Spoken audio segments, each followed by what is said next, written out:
they keep bitching about the construction. I'm also going to be doing many videos analyzing and discussing Westworld because this show is one of the most fascinating things I've ever seen in my entire life.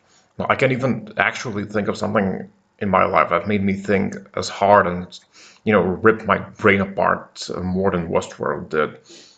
Closest thing I can think of is The Matrix, because the theme is kind of the same, artificial intelligence, false reality, control, and free will.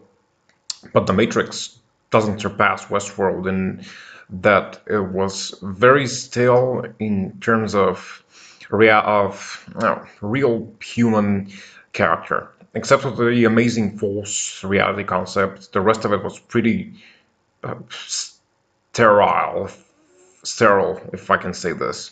I mispronounced the word, and unrealistic.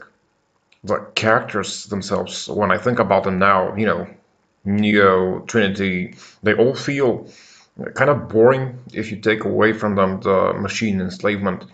Then after the Matrix, second in my mind comes the whole Dune saga by Frank Herbert, even more amazing philosophically. The whole idea of genetic memory and the abomination of genetic predecessor obsession, and the idea of the God Emperor who used biology and ecology to, impose his rule upon the whole friggin' universe. But again, these two sagas, The Matrix and Dune, they have their, amazing concepts. But they both lack the multitude and, of characters who are truly interesting on their own.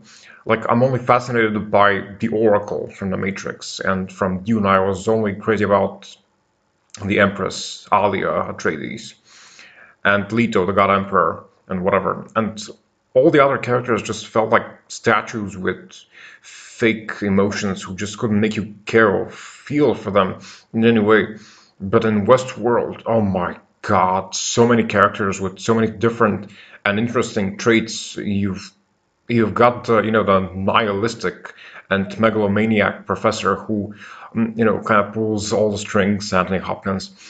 You've got the tragic professor who saw his work as art and the child of his tragedy, like this is Arnold.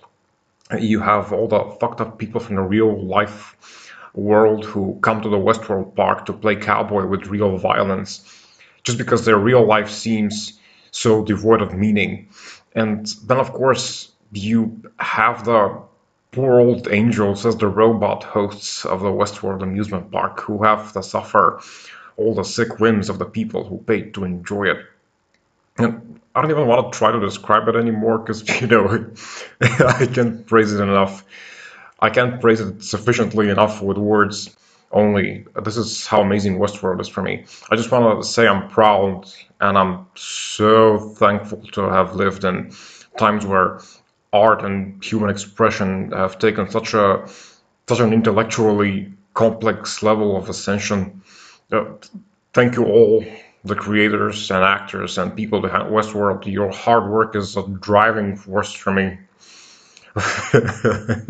Anyway, enough of my fanboy orgasms. In my Westworld video series, yeah, I told you about this, right?